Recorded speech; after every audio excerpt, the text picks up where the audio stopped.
Svend Robinson, first of all, good to see you again. Good to be back. Thanks for coming in to speak with me. So at the age of 66, having done lots of other meaningful things in your life in the past 15 years, why do you want to be an MP again? And that's, of course, the question that people are asking. Why come back now? And for me, there are, I think, a couple of main reasons. The issues that I was most passionate on when I was a member of Parliament, when I represented Burnaby for a little over 25 years, the issues of the environment, of human rights, the future of our planet in terms of the environment particularly, those issues are still front and center. So when I retired from the Global Fund to fight AIDS, TB, and malaria, and I looked at, so what's next? Came back home to British Columbia, and a lot of folks said, look, you know, maybe you can make a contribution back in Parliament. And so I did some door knocking just to get the sense of where people were at. It was actually kind of exciting because a lot of folks, even though it had been 15 years, Peter, since I represented them in Parliament, a lot of people remembered me. They remembered the work I'd done as a hardworking member of Parliament. A lot of them remembered Sue Rodriguez and the work I'd done with Sue Rodriguez. Some of them remembered the coming out. So they said, we need your voice back, especially in this riding. And why especially in that riding? Well, Burnaby North Seymour is ground zero for Kinder Morgan. The tank farm is on Burnaby Mountain. The tankers themselves would leave from the riding. Two of the key First Nations, Indigenous peoples, the Tsleil-Waututh people and the Squamish people, are in the riding as well. They've been leaders of the opposition to Kinder Morgan. The Liberal Member of Parliament for the riding promised, look, you know, we'll respect the views of the people of this community. Instead, what's happened? We've got a Prime Minister who's betrayed that promise, who's bought a pipeline. So folks there are saying that we need a voice to stand up for the environment on this issue. The Liberals won the riding by, Terry Beach won it by 3,400 votes, right. I guess, last time. And the NDP did finish second. Yep. And so do you think it's that issue that makes that riding winnable for the Democrats this time? Well, it's not just that issue. I mean, that's obviously an important issue. But the other issue that I heard over and over again was housing. And the absolute crisis in housing. In Burnaby, in Seymour, in North Vancouver, you cannot, a family in Burnaby now cannot afford to buy a house. Rental is almost out of reach completely. And what's clear is that the market has failed. We cannot rely on the market. Liberals killed the National Housing Program. Conservatives put a knife through it, and then the Liberals finished it. Paul Martin's budget, remember, in the 90s. And there has not been a single unit of affordable rental housing, cooperative housing, seniors housing, student housing. Liberals haven't built anything, and it's a crisis that has to be addressed. Okay, the NDP is polling now these days in the mid-teens. You've got veteran MPs, and I think when people talk about people who don't run again, I mean, that's always significant in any party, but in the NDP in particular this time around, a lot of these are veteran MPs who would be expected to win their seats again, and many of them have decided not to run again. And how concerned are you about the state of the party heading into this election? I know that the polls have been tough, fundraising has been tough, but you know what? I'm actually quite hopeful about the future of the party.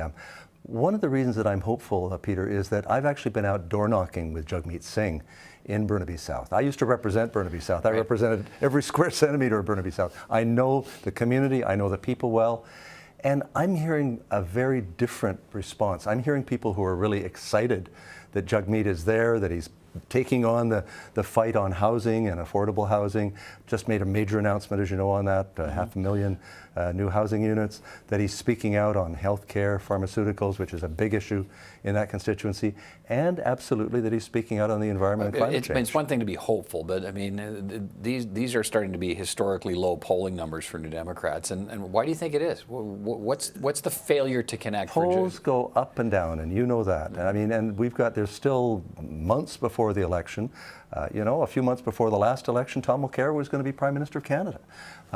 I remember as well the way the media responded to another former leader, and that's Jack Layton. Jack Layton, when he was first, and you were there, I mean, when Jack Layton was first running for the leadership in 2003, the media spin then was, look, who is this guy, right? I mean, he's a Toronto City Councillor, he wants to be the Prime Minister of Canada, because that's what he said. He had 2 members of caucus supporting him, only 2, me and Libby Davies. And once people saw what this guy was made of, things changed. And I am frankly confident that you think you see the same kinds of things in Jagmeet Singh? Well, I mean, every person's unique. The same connections and the same ability to... I see a leader there who is prepared to go and fight for people. I see a leader there in Jagmeet Singh whose own personal story is very compelling. I mean, he gets it. He's lived a lot of these challenges himself. And so Burnaby South, I'm feeling very confident that we're going to take Burnaby South. The last thing we need there is another silent Liberal MP. And I know Richard Lee, you know, who's represented North Burnaby for 14 years. So once he gets in here, once he goes toe-to-toe with Trudeau, I think things will, in fact, turn around. You left politics in 2004, and it was well publicized at the time over the theft of this. And I want to ask you about it because all these years later, you want to return to politics, and I wonder what role you think, if any, that part of your past should play in this conversation about whether you're right for office, whether you need to explain it, whether you need to say any more about it, and where you are on that.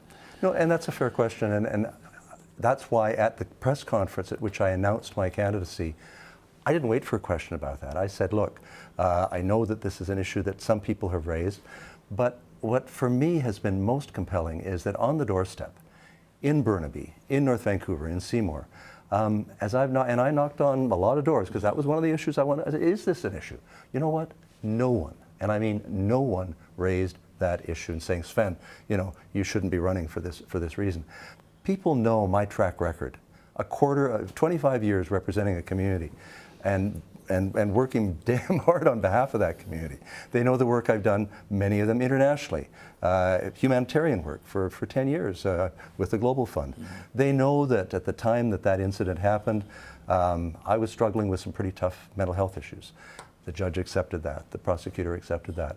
So, and as a society, we've come a long way in just those 15 years in understanding the sometimes individual struggles involving mental illness, the consequences of that. It's a different time now, do you think? It is. I mean, people do have a much wider appreciation of the mental illness that people around them are dealing with. Sometimes makes you do crazy things. I mean, I made a terrible mistake.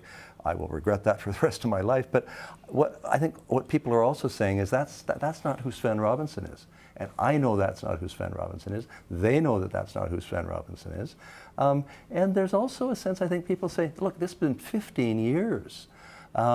People make mistakes, and hopefully there's a sense that people also deserve a second chance. And I want to serve my community, and I haven't had anybody, and I mean anybody, in the community saying that is a reason for not supporting you. All right, good to talk to you again, and we'll continue to follow and see how things unfold. Have a peek over your shoulder. That's you back then. Oh my God. You haven't changed a bit. None of us have. Who is that kid? None of us have. Svend Robinson, good to talk to you. Good to talk with you, Take Peter. care. Thank you.